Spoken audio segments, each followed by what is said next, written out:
start, someone wants to say hi. Hindi ko alam kung paano ko tatapusin tong video na to.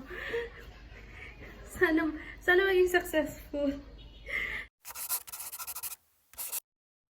Hi guys! Welcome back to my channel! Anyways, kita nyo naman sa title that we are reviewing the KJM lip Face.Blush.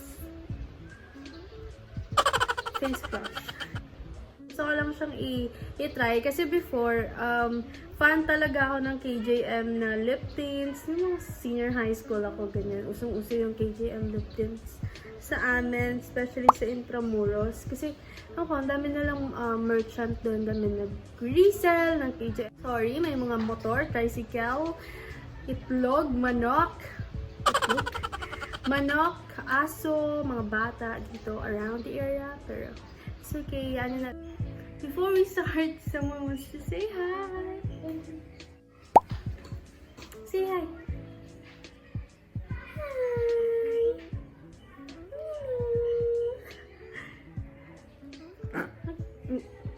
Kiss. Aww. Namit ko itong tatlong tong before. So, medyo alam ko na kung ano yung masasabihin ko sa kanila.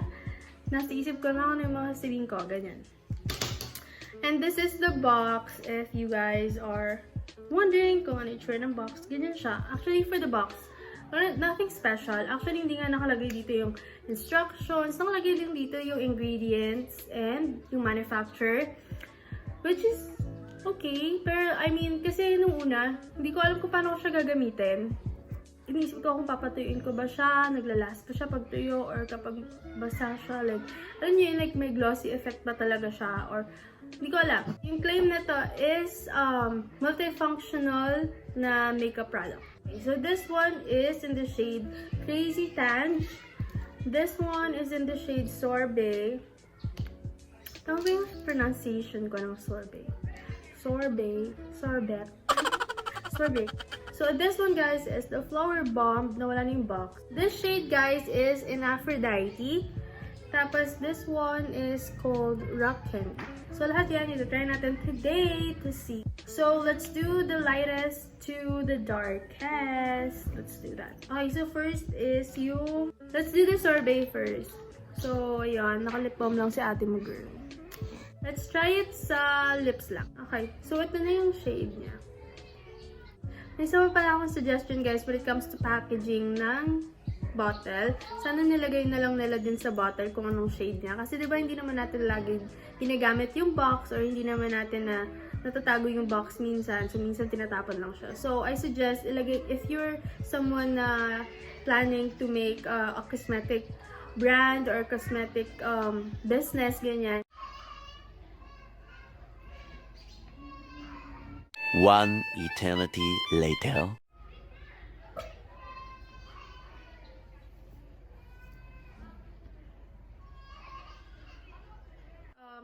If I could suggest one thing, sa mismong packaging, please indicate the shade sa mismong bottle. Kasi nga, again, mas convenient siya for the people. Hindi inerti ang bebe ko. Bakit? Baby namin, ang baby. So, hindi ko alam kung paano ko tatapusin tong video na to. Sana maging successful. Shit! So, yun na nga, guys. Let's try the shade Sorbet sa lips. Kita ko muna sa inyo sa swatch. Okay. I'm the worst swatcher. Swatcher. Toucher niya, guys. Sa swatch. Sobrang pangit ko mag-swatch. Ako lang ba yun? Pangit! Anyways, yun siya. Pag naka-swatch. And, let's try it on my lip.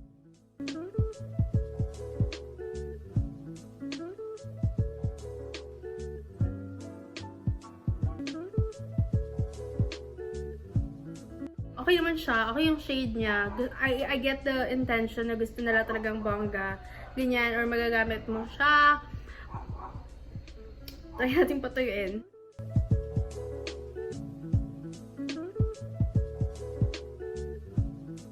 Does say na A blush serum formulated with hyaluronic acid and vitamin E to moisturize and condition skin while it gives you the healthy afterglow. It's too light for me, yung shade. Yung consistency niya, guys, ang hirap niyang i-apply. To be honest, ang hirap niya i-apply. Pero kanina, while I was applying it, meron naman ako na-feel na parang, ano ba, parang mental effect or baka malamig lang yung product. The more na natutuyo siya, guys, the more na nagpa-pop yung color niya. Yan, ayan. So, feeling ko kapag natuyo siya, okay siya. Pero kapag hindi siya natuyo, hindi ko siya bet. Ayan. Again, guys, natatanggal siya.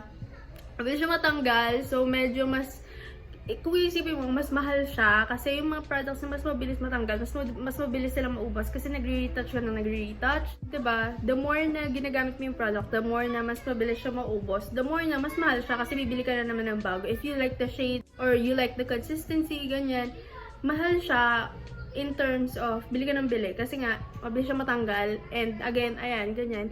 Or pag iinom ka, kakain ka, tanggal na siya agad. Every time, mag-a-apply ka na naman.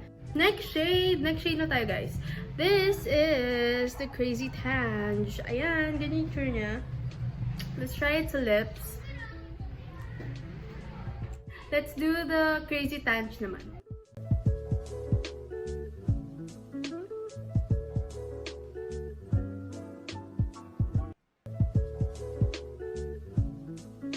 Hindi ko kinaya yung bongga nung... Hindi ko kinaya yung bright niya. Charot.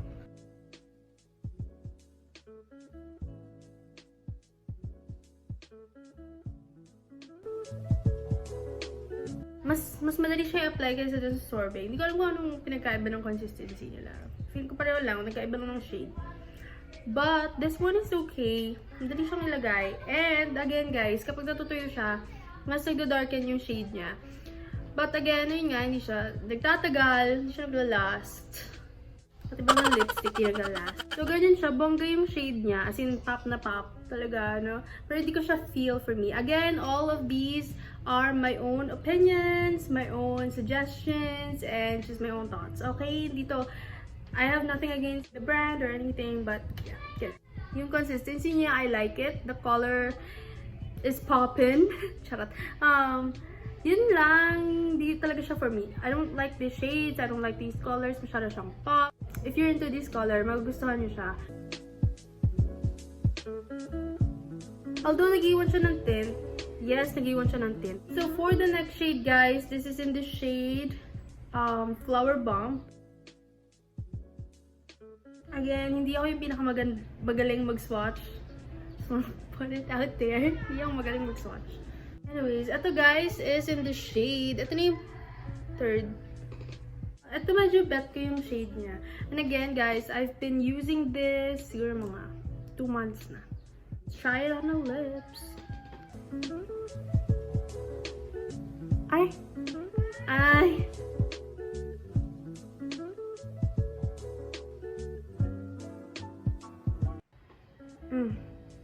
Back. Ay, shit. Ay, bet ko siya. Ito yung shade na for me. Hindi siya ganun ka-pink, hindi siya ganun ka-nude. And ito yung perfect na parang fresh lang, ganyan. Parang, yung gano'n, yung parang gusto mo lang magpakita sa crush mo. Tapos parang, hiya. Ito siguro yung pinaka-favorite ko out of all the shades. Kasi ito yung pinaka-middle shade nila. And hindi siya into brownish talaga na undertone. More on, nasa red-pink pa din siya. Actually guys, nung binili ko pala to, ano siya, may kasama siyang pouch. So, bongga na din. So, ayan, let's do the next shade. This is in the shade Aphrodite. Ito naman yung shade na palayo siya ng palayo, girl. The shade Aphrodite. Okay, let's try it on the lips, guys.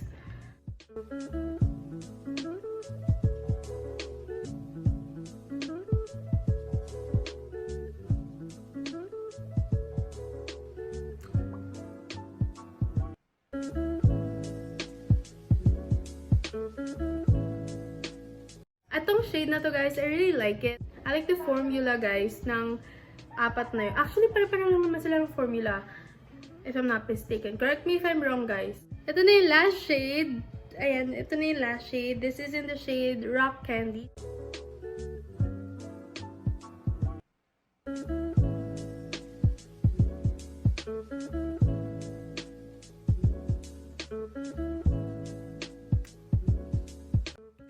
Yung mga ganitong shade, guys, ito yung mga shade na na-emphasize niya yung skin color ko. So, for our final verdict, mga sis, for me, okay naman siya. Okay siya for a specific time. Hindi siya yung sobrang naglalast. Okay, yun yung first thing. Hindi siya naglalast. Second thing is walang shade yung mga bottom. May mga pros and cons siya. Anyways, that is it for today's video, guys. For me, it's okay. Hindi siya ganun ka-bad. So anyways, thank you guys for watching. If you guys enjoyed, click the like button. Subscribe to my channel. Thank you so much for watching, guys. I hope you guys enjoyed. Thank you. Bye. See you in my next video.